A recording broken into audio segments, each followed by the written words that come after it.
Oye, País, buenas noches, oye, País, yo soy Rudy González, gracias por su compañía en esta hora, como cada noche.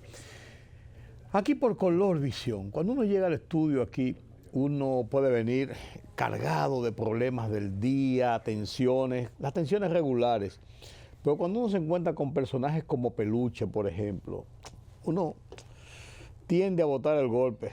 Esa frase líder, líder, todo el tiempo. Bueno, un personaje, no lo duden. Si usted lo conoce, lo trata, lo goza realmente. Tranquilo, pasivo, pero le alegra el día, le ayuda en el relax ya a esta hora de la noche, luego de las peripecias de toda la jornada del día. Qué bueno, qué bueno. Miren, las autoridades de meteorología del Indomet, es que se llama ahora, yo no sé cómo es Indomet o algo así que se llama ahora, Instituto o Dirección de Meteorología, Indomet, está dando seguimiento a un disturbio tropical que viene desde las costas, desde la zona de Cabo Verde en África, cruzando toda esa parte del Atlántico Oriental hasta el Arco de las Antillas, y su estructura, su organización pronostica la posibilidad de que se convierta en huracán, en un nuevo huracán, primero en una tormenta y después en un huracán, al organizar vientos y acumular en una estructura organizada gran cantidad de agua. Dicen las autoridades que las próximas 48 horas van a definir ya una proyección mayor y la realidad y la intensidad de este disturbio. Pero que para el fin de semana ya, si se convirtiera en un ciclón, en un huracán, ya en una tormenta de gran proporción, ya sería para el fin de semana que estaría ya proyectándose sus eventuales efectos sobre esta parte de la región del Caribe, incluyendo República Dominicana. Son proyecciones, estos disturbios tropicales tienden a incrementarse, tienden a variar de rumbo, casi siempre ya cuando se convierten en un ciclón organizado, ya el rumbo es bastante bien trazado. Tienden a fortalecerse, tienden a disminuir, tienden a desbaratarse, tienden a torcer hacia el norte o hacia el sur. Estoy refiriéndome en referencia a República Dominicana, la isla de La Hispaniola, la isla de Santo Domingo. Hay que estar atentos. Estamos en plena actividad de la temporada ciclónica. Recuerden que en el pasado grandes disturbios tropicales, grandes ciclones, de los últimos que hemos sufrido aquí en República Dominicana, 1979, David, 31 de agosto, George, 1998, en el mes de septiembre, y el que marca el recuerdo de los ciclones sobre República Dominicana, ciclón de San Zenón, 1930, el 3 de septiembre. O sea, agosto, septiembre son los 2 meses de mayor actividad dentro de lo que es la temporada ciclónica, que comienza todos los años el 1 de junio y termina el 30 de noviembre. Durante ese lapso de tiempo, toda esta parte del Caribe, hacia el Golfo de México, hacia el este de los Estados Unidos, hacia toda esta zona, el Arco de las Antillas menores y mayores, están sometidos a una vigilancia estricta por la eventual presencia de ondas tropicales, tormentas, disturbios, huracanes, frentes fríos, sistemas de baja presión y de alta presión. Es una serie de nombres que se le da dependiendo la categoría, por sus vientos, por su intensidad de lluvia, por sus ubicaciones, se le da la categoría a estos disturbios tropicales, que generalmente para esta época surgen, se forman en las costas de Cabo Verde, en el norte de África, y esos vientos que soplan este-oeste traen todos esos disturbios que van organizándose en su tránsito y se van convirtiendo ya en disturbios más organizados y van teniendo esas categorías y nombres. Pero que a final de cuentas, cuando ya llegan a esta zona del Caribe y pasan el arco de las Antillas menores, entonces ya significan un grado de peligrosidad para las islas, tanto esas islas menores, que le pasa por encima muchas veces, y Puerto Rico, República Dominicana, Haití, Cuba, Jamaica, el Golfo de México y el este de los Estados Unidos, la costa este de Estados Unidos. La Florida, en primer rango, las Carolinas y hasta Nueva York han llegado estos efectos ciclónicos en temporadas anteriores.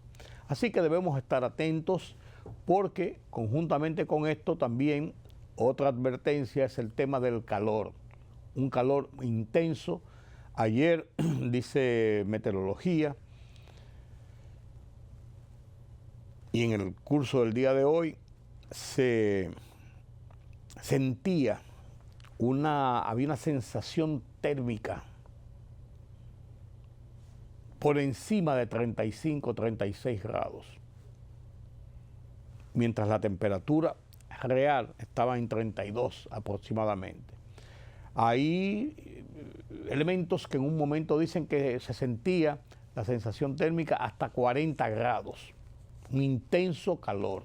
Y esto produce deshidratación, produce algunos problemas incluso respiratorios y pueden causar fatiga, pueden causar problemas a personas que también tienen algunas deficiencias cardiovasculares, por ejemplo, no hacer ejercicios violentos al aire libre, no exponerse a los rayos del sol, principalmente entre las 11 de la mañana y las 4 de la tarde, cuando es la mayor intensidad del sol. O sea, hay que tomar precauciones y definitivamente hay que tomarlas porque las consecuencias pueden ser malas, pueden ser peligrosas finalmente. Esa es la realidad y hay que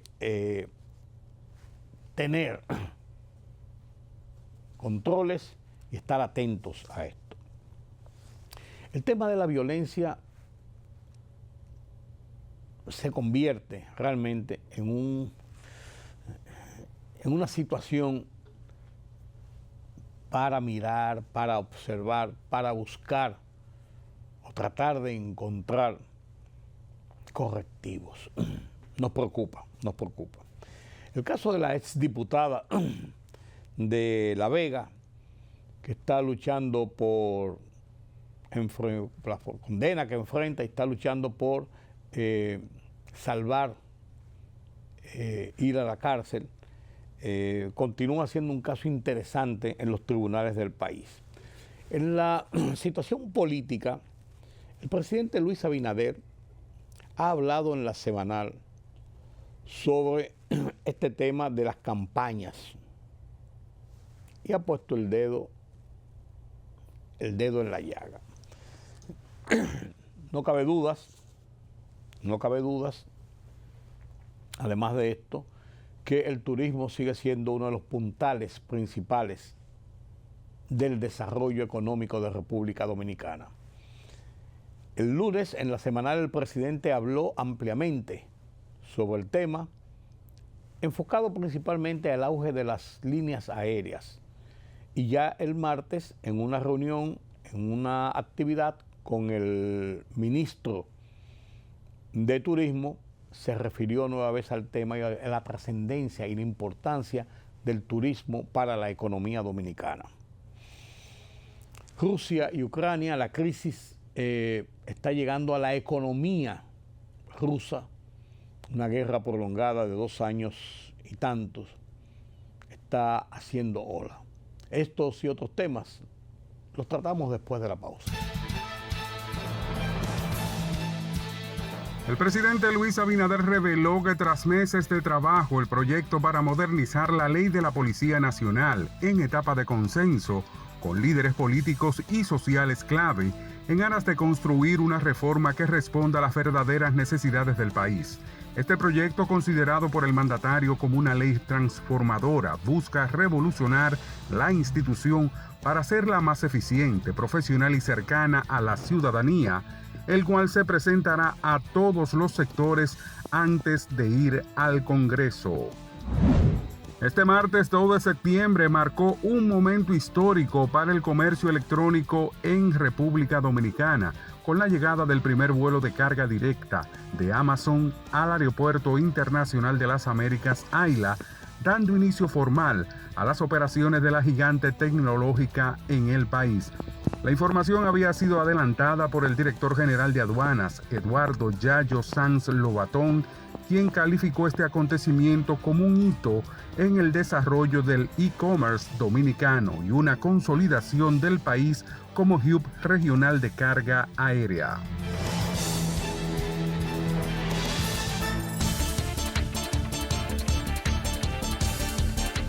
El presidente ruso Vladimir Putin rechazó las acusaciones de que Moscú contemple un ataque contra algún miembro de la Unión Europea, calificándolas de completa sandez y asegurando que carecen de toda base.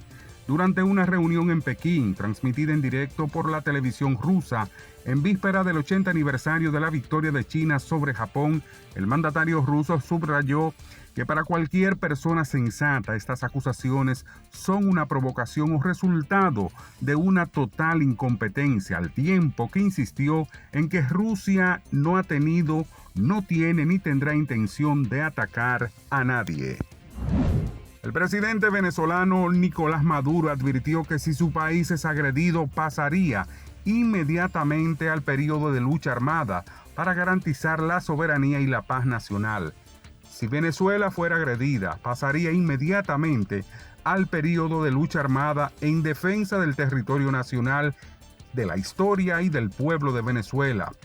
Declararíamos constitucionalmente a la República en armas, lucha armada y república en armas, de norte a sur, de este a oeste, para garantizar la paz, la soberanía y el desarrollo del país en cualquier circunstancia que nos toque, sostuvo el mandatario en rueda de prensa.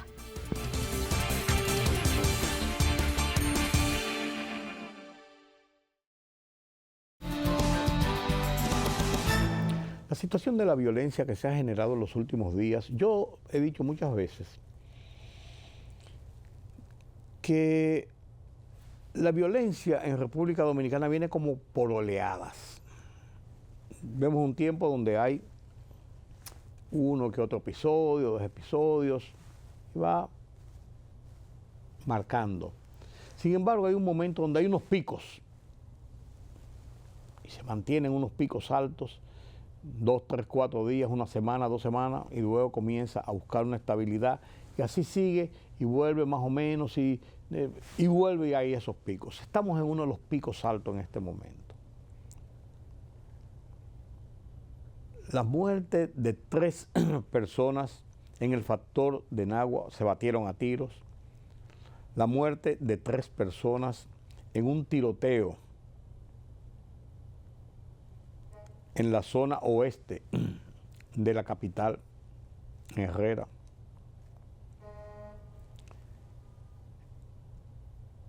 El asesinato de un hombre cuando salía de un juzgado de paz en San Francisco de Macorís. De un tribunal en San Francisco, donde iba a entrar a un tribunal como testigo de una causa, a tiros en plena calle. Y varios otros episodios ocurridos de esta naturaleza disparan la alarma. Disparan la alarma. La ministra de Interior y Policía, en la reunión, tras la reunión de la fuerza de tarea en la Policía Nacional de cada lunes, decía, da unas cifras, de que el mes de agosto, concluido en el fin de semana, fue altamente violento, rompiendo los parámetros y los marcos que llevaba la estadística policial, y que se produjeron 111 muertes violentas en ese mes.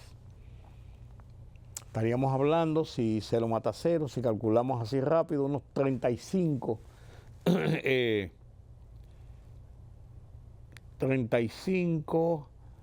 3 serían como 3 y algo diario en 30 días.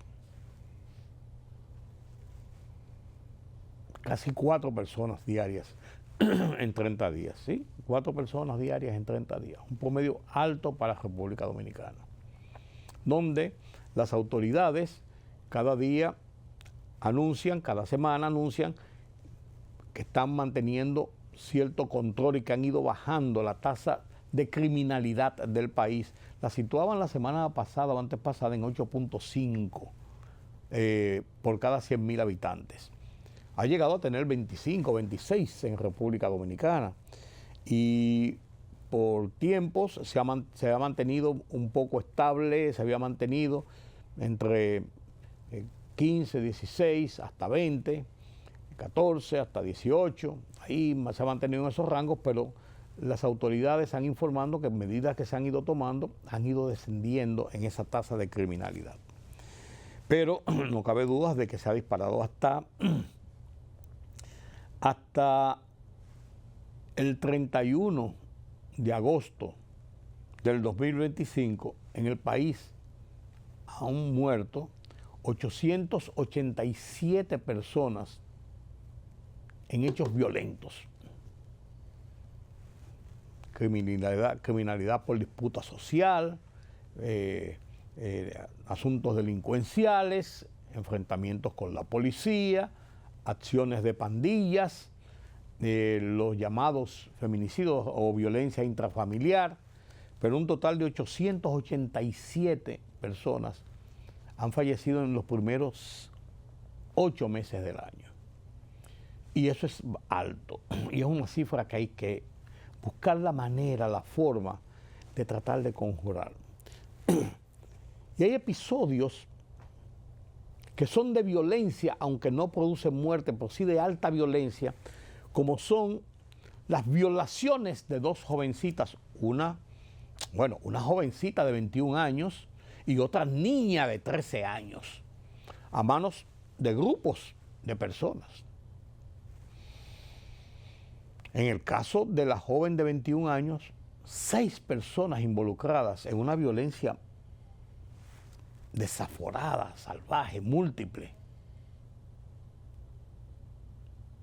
que se ha conocido ahora porque entonces, después de haberla violado en marzo, de haber cometido este acto atroz, suben un video que firmaron ellos, porque ellos eran los que estaban ahí, los responsables, haciendo su diablura con esta muchacha, para además de haberla maltratado, ahora matarla moral o pretender matarla moralmente, poniendo en manos de cualquiera que tuviera un celular estas imágenes que denigran a una muchacha víctima de la acción de unos salvajes. Mire, el presidente Luis Abinader habló del tema en la semanal de este lunes. Oiga cómo se expresó el presidente Luis Abinader de esta situación.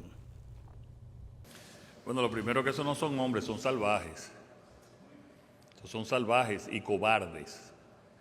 Y yo espero que todo el peso de la ley recaiga sobre esas personas, que es incalificable.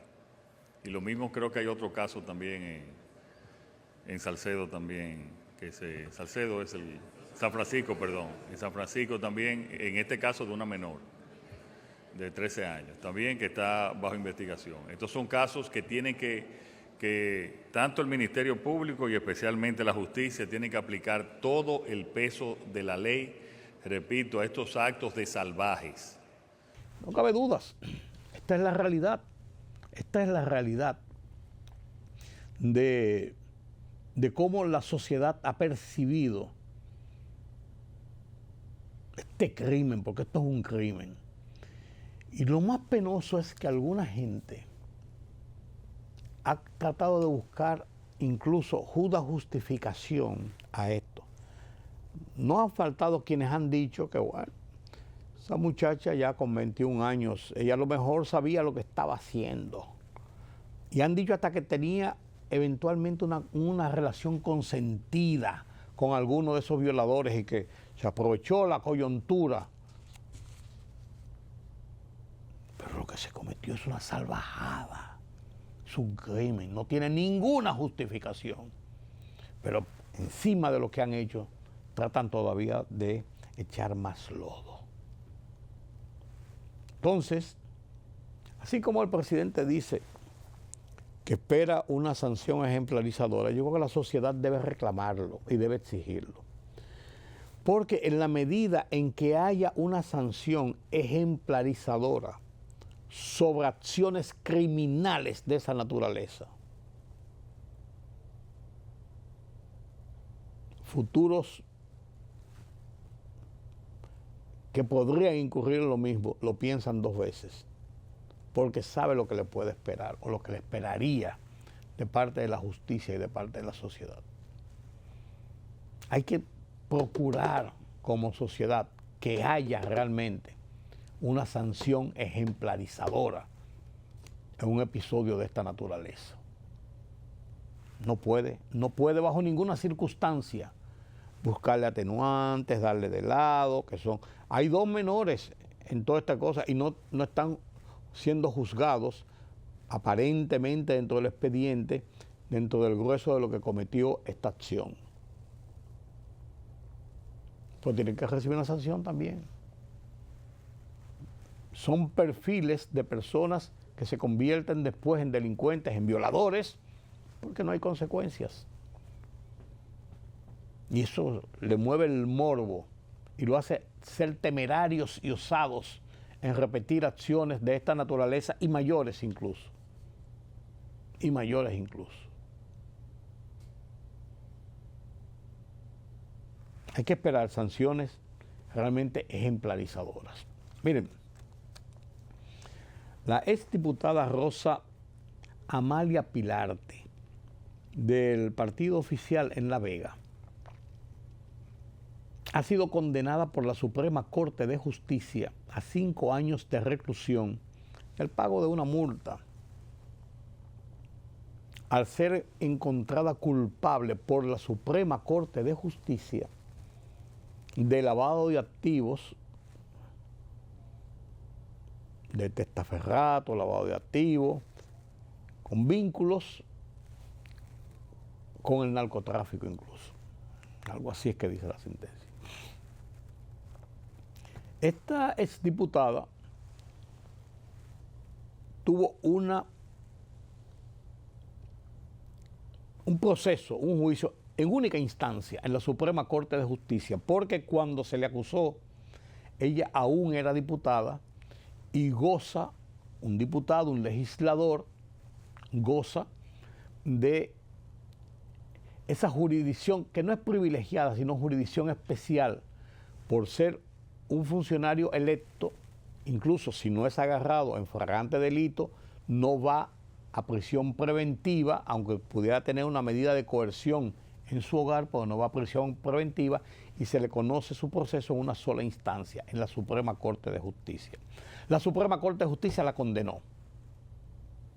Ella apeló a la propia Suprema, ya al Pleno, porque quien la juzga en esa condición es la Corte Penal de la Suprema Corte de Justicia. La Suprema Corte está subdividida en 3 cortes, de la Corte Civil, en la Corte Penal y la Corte, no sé si laboral, en 3 cortes. Esa la condenó, ella apela, entonces es el Pleno el que conoce de la apelación, con excepción de los jueces que conforman la Cámara en este caso penal, que fue la que la condenó. Esos tienen que abstenerse y los demás del Pleno conocen de la apelación y toman una decisión en ese sentido. Pues la Suprema Corte de Justicia en su Pleno ratificó en todas sus partes la condena de la Cámara Penal de la Corte de Apelación y mantiene la condena de 5 años de prisión. Ella está tratando de apelar, dicen sus abogados, está tratando de apelar ante el Tribunal Constitucional, que ya la última instancia es una instancia más elevada porque conoce de materia de la aplicación de la Constitución y estará alegando ella violaciones a sus derechos constitucionales para tratar de anular ese juicio y buscar la libertad. Bien, esas son las decisiones de la justicia y hay que ser respetuoso de los procedimientos en este sentido. Sin embargo, este caso ha sido un caso muy complejo y muy cacareado, porque otros miembros de la familia de la exdiputada Pilarte han sido acusados también de la misma situación, lavado de activos, relaciones con el narcotráfico, y han estado, uno de ellos era regidor, si no me equivoco, y han estado sometidos a los procesos legales también. Y en un pueblo como La Vega, esto es signo de escándalo. Una familia que todo el mundo la conoce y ha saltado a la mirada escrutadora de la sociedad. Es una legisladora, es la segunda legisladora en este proceso constitucional que es sometida, o en este periodo último ha sido sometida a la justicia por temas ligados con lavado de activos, con narcotráfico y esto, y han recibido condenas. El otro es un exdiputado también del partido de gobierno que fue arrestado en Miami, apellido Gutiérrez, de Santiago, de la misma zona del Cibao, y fue condenado o está en proceso de condena, creo que se declaró culpable, no sé, no recuerdo bien el caso ahora, pero está involucrado en la misma situación. Y esto debe mover a reflexión en dos cosas. Primero, se ha hablado mucho en los últimos tiempos de cómo el narcotráfico, el dinero del narcotráfico, de cómo el dinero de acciones dudosas, juegos de azar, negocios con la venta de combustibles, que han sido blanco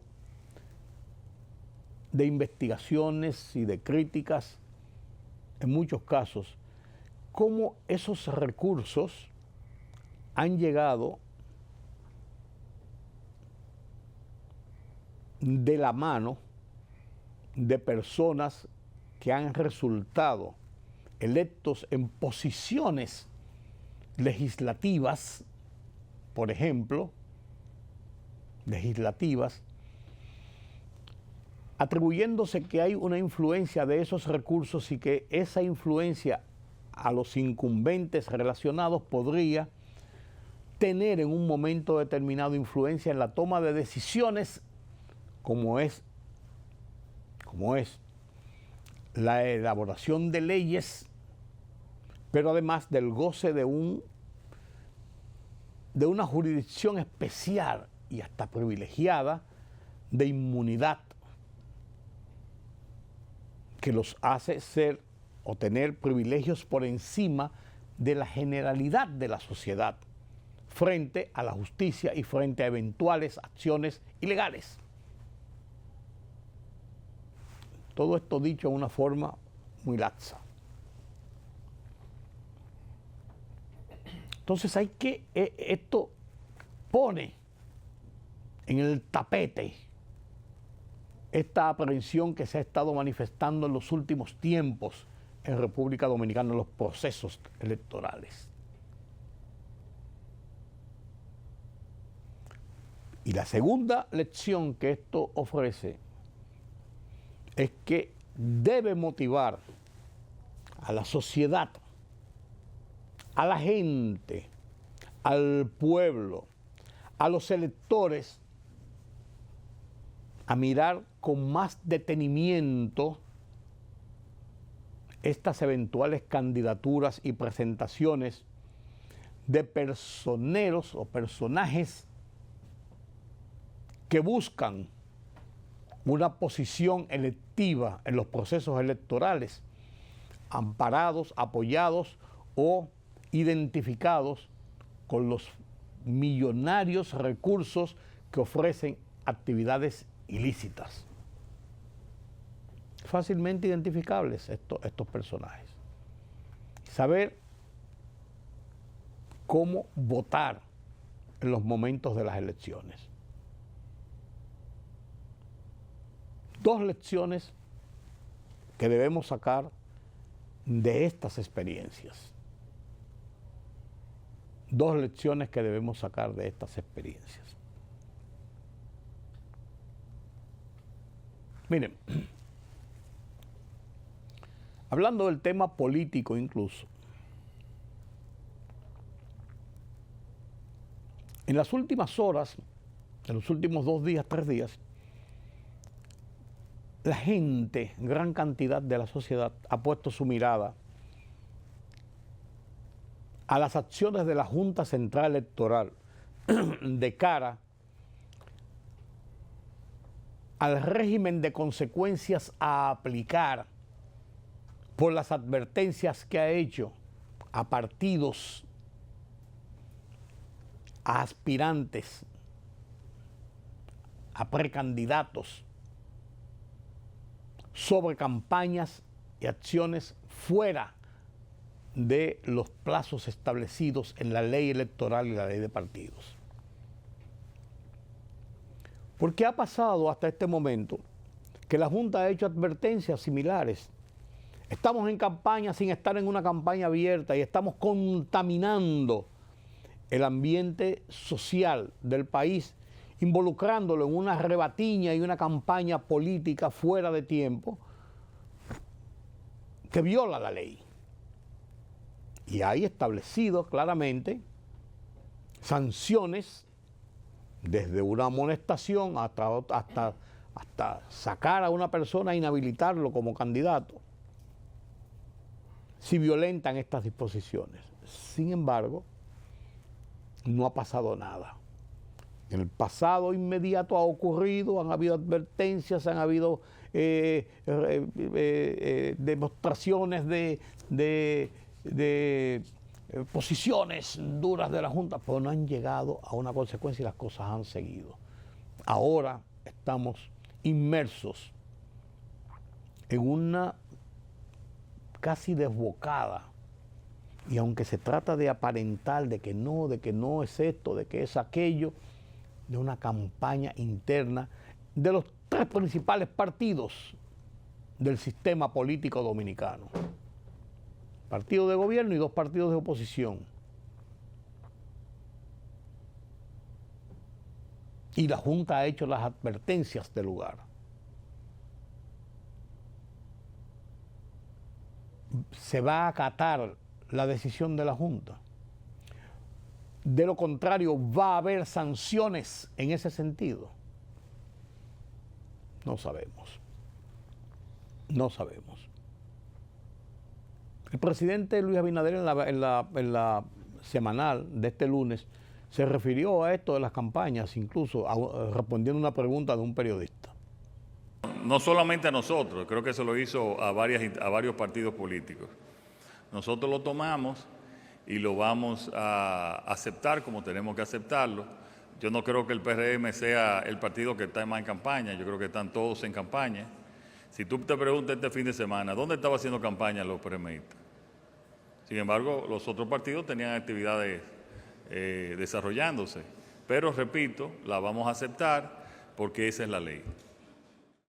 Hay que esperar que los partidos, como entes civilizados y que hacen campaña para tratar de llegar al poder y solucionar los problemas de la sociedad, los problemas del país, porque esas son las ofertas que hacen todos en campaña, acojan los dictados de la ley. Vamos a esperar. Hablando de la semanal, precisamente el presidente Luis Abinader, en esta semanal presentó un tema importante y trascendente para el país, y es cómo la aviación comercial en República Dominicana se ha asentado y el auge que ha tenido la aviación comercial en República Dominicana como uno de los puntales principales para el transporte de turistas desde y hacia la República Dominicana. Cifras importantes que uno se queda impresionado de oír la cantidad que mueve esta gran industria del transporte aéreo y de cómo República Dominicana ha ido abriendo sus cielos, sus espacios y las oportunidades para el tráfico de pasajeros, lo que debe redundar por la competencia en un momento determinado, y ya se ha visto, en mejores servicios, mejores calidades de servicio. Cuando tiene competencia, no tiene la obligación de usar solamente ese vuelo, de mucho más conexiones que abren más las puertas del mundo, de mejores precios, mejores tarifas que deberán venir y ya se practican en algunas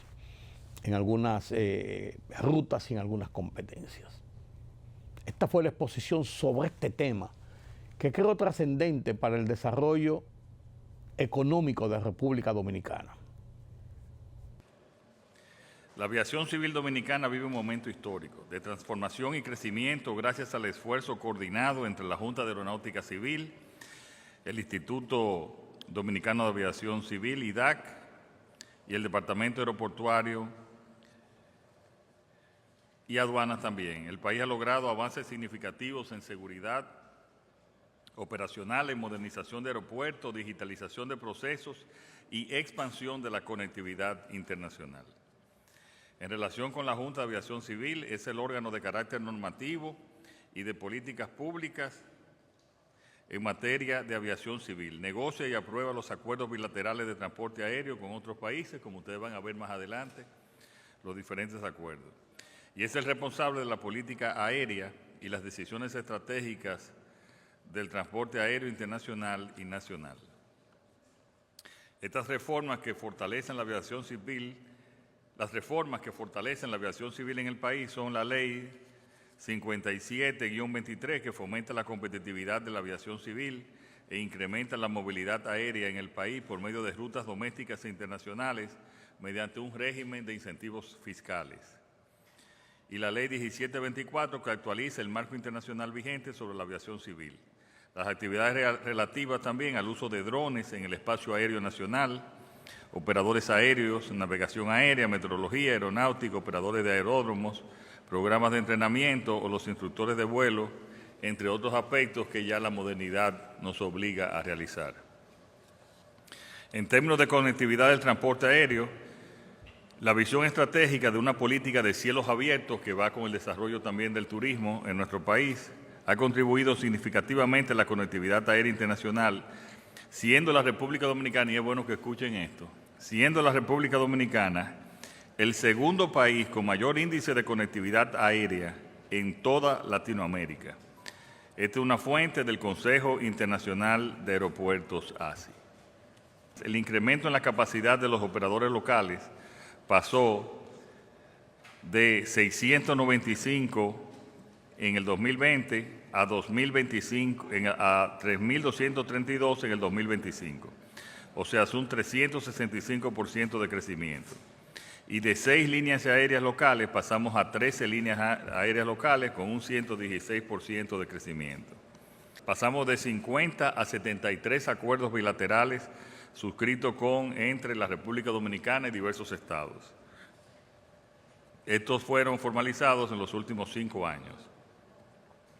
Entre los países que más se destacan de estos acuerdos está Estados Unidos, Canadá, Argentina, España, Guyana, Grecia, Egipto, Singapur, Honduras, Letonia, entre otros países con los cuales hemos firmado acuerdos. En noviembre del 2025 el país va a celebrar, junto a la Organización Internacional de la Aviación Civil, OASI, el evento más importante de negociaciones de servicios aéreos a nivel mundial. Se llama ICANN, y en este caso, como es en este año, ICANN 2025, donde se esperan que participen, convenios con más de 20 estados diferentes. También ha habido una importante inversión en helipuertos, por ejemplo, allá en Barahona que estuve, un helipuerto muy cómodo, y se ha hecho una red nacional de helipuertos, dimensionado y señalización adecuada a las plataformas, y se ha hecho en diferentes localidades, cada uno protegido con una dotación contra incendio. Esas medidas han permitido que esos helipuertos hayan tenido las certificaciones por parte del IDAC. Actualmente están disponibles los helipuertos de Santo Domingo, Sedimat, Distrito Nacional, Ciudad Sanitaria, doctora Andrea Evangelina Rodríguez, el Hospital Provincial Dr. Ángel Contreras en Monteplata, en Barahona, el Hospital Traumatológico Juan Bosch, en La Vega, el de la Basílica de Nuestra Señora de la Altagracia en Higüey, un nuevo en San José de las Matas y Cayo Levantado en Samaná. En proyección está el helipuerto de Santiago y el helipuerto en el Hospital Traumatológico Darío Contreras, que también ese es muy importante para nosotros acelerarlo. En términos de digitalización también tenemos el Global Entry, que ha sido un gran acuerdo. Desde el 2023 el país se convirtió en el primero del Caribe y en el 6º en América Latina en integrarse. Eso, cuando uno está en la fila entrando a Estados Unidos, ese Global Entry sirve bastante. E-Ticket para la declaración digital en el control migratorio, Autogate, que agiliza el tránsito, y el pasaporte electrónico próximamente con datos biométricos alineados a los estándares internacionales, que reforzará la seguridad y rapidez en los viajes. Me parece que, Lorenzo no está aquí, pero me parece que eso debe estar listo. Los primeros pasaportes creo que estarán listos ya biométricos para octubre de este año, o sea, en unos 2 meses.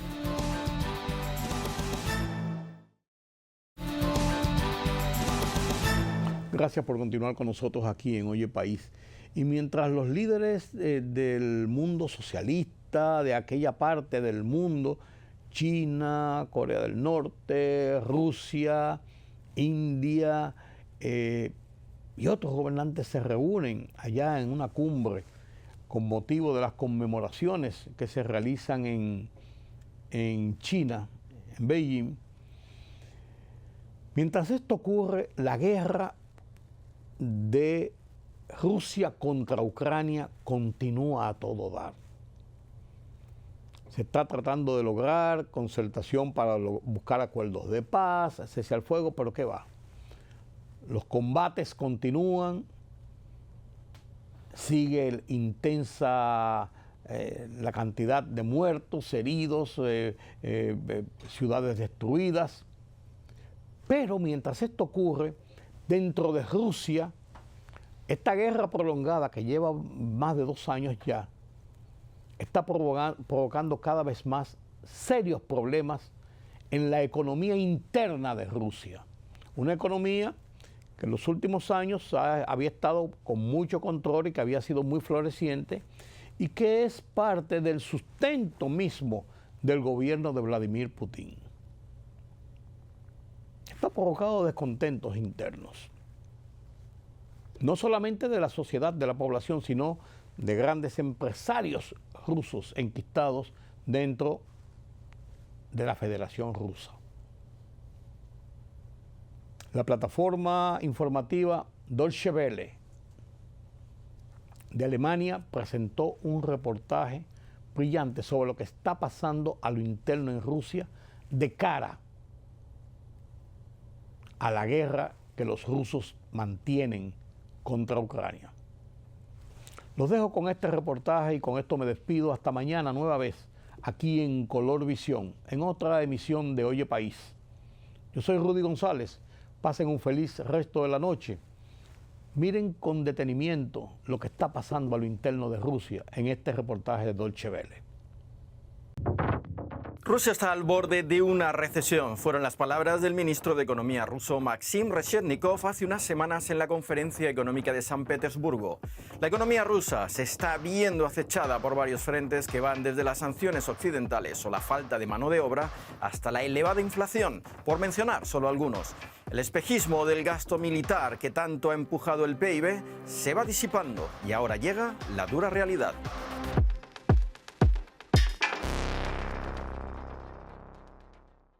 La economía rusa muestra preocupantes signos de fatiga. Hasta ahora ha estado bien alimentada por el gasto militar, pero las sanciones de Occidente están estrangulando al Kremlin. Detrás de los discursos triunfalistas de Vladimir Putin, las grietas se multiplican y los primeros síntomas de colapso económico ya han aparecido. Para mí hay 5 claros síntomas de fatiga en una economía, y por lo menos en el caso ruso se afincan mucho más. Tienes una elevada inflación que erosiona, por supuesto, el poder adquisitivo de las personas. Tienes un aumento de quiebras de empresas, o lo que se llaman quiebras empresariales, donde definitivamente si no hay producción, obviamente no va a haber ingresos para las personas que obviamente van a estar empleadas. Por ende, la mano de obra también empieza a escasear. Entonces tienes como un compendio de 3 indicadores bastante complicados que se juntan a un gasto público que está direccionado en una gran parte hacia la actividad militar. Pero si hay un indicador que nos marca claramente la fatiga de la economía rusa, este es el crecimiento de su PIB. A simple vista, la economía rusa ha desafiado todas las probabilidades con un crecimiento más que envidiable durante los últimos años, superando incluso el de la mayoría de países del G7. Durante el 2023 y el 2024, el crecimiento del PIB ruso ha sido de un 3,6% y un 4,1% respectivamente. Pero de repente, en el primer trimestre de este año, llegó la sorpresa y la economía rusa se contrajo un 3,1% anualizado. ¿Qué ha ocurrido? Pues que detrás de estas magníficas cifras y de este abultado crecimiento de los últimos años ha habido una inyección masiva de fondos en el sector defensa.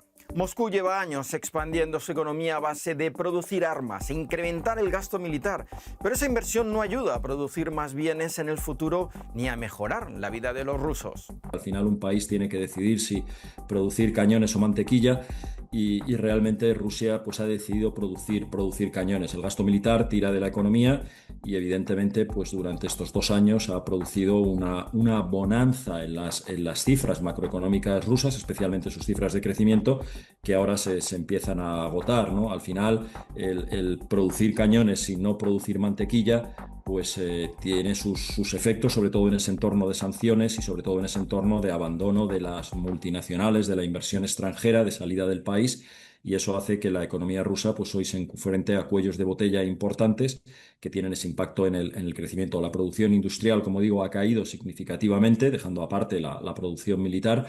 Y eso es algo que está pasando ya factura a la economía rusa. Y tras más de 3 años de guerra, los recursos se agotan y al Kremlin se le están acabando los fondos. ¿Hasta cuándo podrá seguir financiando esta guerra? Es difícil precisar un hasta cuándo, ¿no? Pero lo que es cierto es que parece que el modelo está agotado. Rusia está dedicando por encima del 6,5% de su PIB al gasto militar, muy por encima de lo que lo hace incluso Estados Unidos o algunos países de Europa como Polonia. Y eso evidentemente pues se aguanta un tiempo, pero no en el medio y largo plazo, ¿no? Entonces probablemente Rusia, si quiere de alguna manera estabilizar su economía, tiene que ir recortando el gasto militar, algo que evidentemente no es fácil en el entorno de conflicto bélico en el que está sumido. Por eso hay muchos análisis que hablan de que la economía rusa pues empieza a estar muy agotada, empieza a acercarse hacia un colapso y que como mucho la guerra, si digamos que el margen que tiene Putin para que no haya ese colapso total económico sería digamos la primavera, el verano y el año que viene. Podríamos hablar de que le queda un año de vida, digamos, a la economía rusa. Sin duda, las sanciones de Occidente, muy cuestionadas durante un primer momento, están actuando ahora como un mazazo sobre la economía rusa. 3 son los sectores sobre los que Occidente, liderado por la Unión Europea, ha dirigido sus sanciones contra Rusia.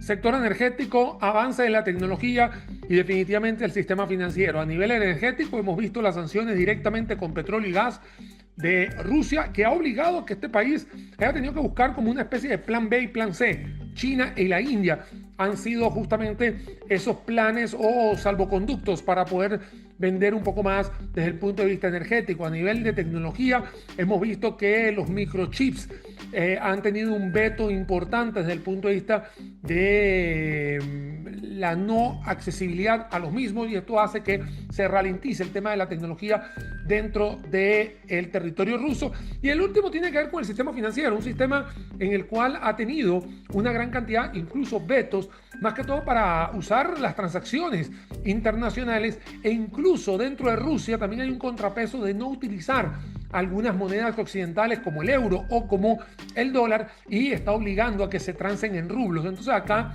prácticamente la ecuación es clara. Hay sanciones de Occidente y por supuesto la economía rusa está prácticamente pendiendo de un hilo. Y más que lo estará, porque las sanciones no han acabado. La Unión Europea dependía en gran medida de los hidrocarburos rusos y no podía vetar su importación repentinamente sin pegarse un tiro en el pie.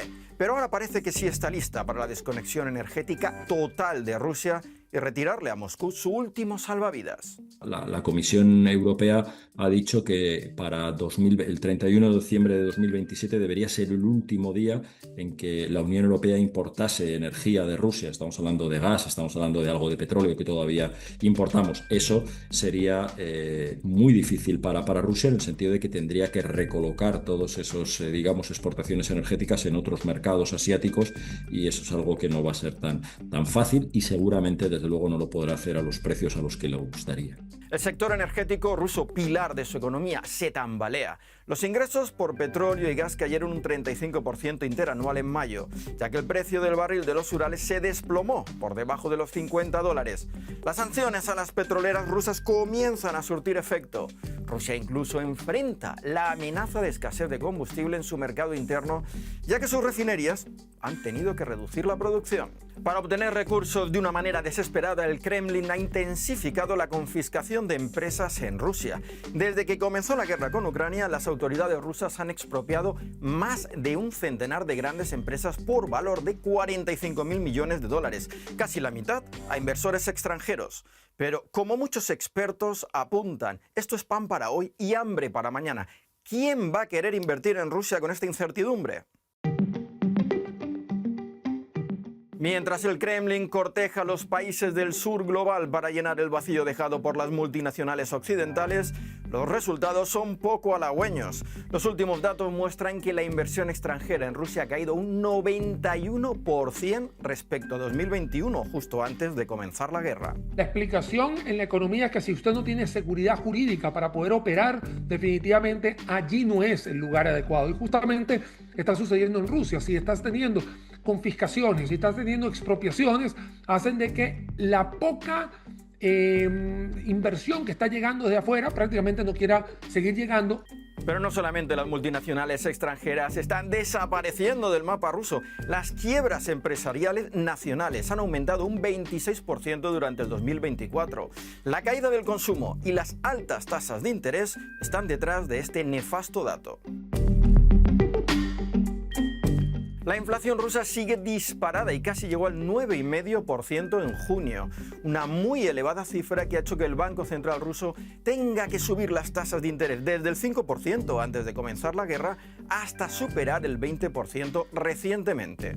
Estas altas tasas han estrangulado la inversión privada no destinada a la defensa, haciendo que la deuda empresarial se vuelva insostenible. Eso provoca un encarecimiento del crédito brutal, dificulta mucho la inversión privada y sobre todo lo que hace es que la deuda de las empresas aumente de forma exponencial. De hecho, cada vez hay más indicios de que en el sector financiero, en el sector bancario ruso, pues están produciendo una cantidad de impagos absolutamente brutales. Cada vez son más empresas las que no pueden pagar por esos altos tipos de interés, por esa acumulación de deuda que tienen con estos tipos, y eso nos podía llevar o podría llevar a una crisis bancaria donde muchos bancos pues se vieran imposibilitados de seguir funcionando porque no recuperan los créditos que han concedido, ¿no? De ahí la insistencia del presidente ruso en bajar los tipos de interés, pero con unos niveles de inflación de casi el 10% no es nada fácil tomar esa decisión.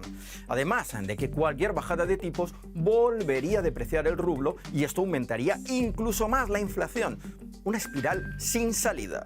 Además, la fuga de empresas extranjeras, de la que ya hemos hablado anteriormente, también es responsable de una gran cantidad de quiebras empresariales nacionales que dependían de estas multinacionales. Y hay que recordar también de empresas que han salido, no solamente que han salido del parque empresarial, sino también empresas extranjeras que se les haya negado la sostenibilidad o la continuidad de su aparato empresarial. Entonces también esto hace de que muchas quiebras se puedan dar porque justamente estas empresas transnacionales hacen encadenamientos con otras más pequeñas y definitivamente al no tener quien jale la carreta, el resto del encadenamiento también se agota y empiezan estas quiebras como lo hemos venido hablando anteriormente. Y por si esta situación no fuera ya bastante complicada para las empresas, la economía rusa sufre de un problema bastante más profundo, el colapso de su fuerza laboral. Entre la movilización, las muertes militares que se estiman en unas 800.000 bajas y el éxodo masivo de trabajadores cualificados, Rusia está cruelmente corta en mano de obra, algo que ha disparado los salarios y por tanto también sube la inflación. La escasez se estima entre 2,7 y 3 millones de trabajadores, lo que dificulta cualquier recuperación incluso en caso de alto el fuego. Hay estimaciones que hablan de que de aquí a 2030 habrá una falta de trabajadores en Rusia de 10 millones aproximadamente. Es verdad que si la guerra en Ucrania finalizara, pues si fueran desmovilizadas parte de las tropas, pues probablemente algo se solucionaría, pero mucho me temo que esto va a continuar, ¿no? y que la escasez de mano de obra se va a mantener en Rusia y eso va a tener unos efectos sobre la producción, sobre la productividad, sobre la inflación, que desde luego no son deseables. Y menos deseables aún cuando la fuerza laboral que emigra es la más brillante, la más cualificada, algo que ya está pasando en Rusia. Hay otro fenómeno que se llama la fuga de cerebros y justamente es un termómetro que utilizamos en la economía para medir justamente el desarrollo de la misma. Cuando vemos personas que se van de un país es porque sencillamente el país no les promete un futuro claro y eso hace que el daño sea aún peor. El daño es aún peor porque Rusia no solo está perdiendo capital humano hoy, sino que también ha perdido la inversión realizada en el pasado en la educación y formación de los profesionales que emigran, lo cual no solo genera una baja en la productividad del presente, sino que también es un embargo para el desarrollo y la innovación del futuro. En resumen, Rusia se está instalando en una economía de guerra permanente en detrimento de su potencial a largo plazo. ¿Cómo lo ven ustedes? ¿Se enfrenta la economía rusa a una nueva perestroika? Déjennos sus comentarios.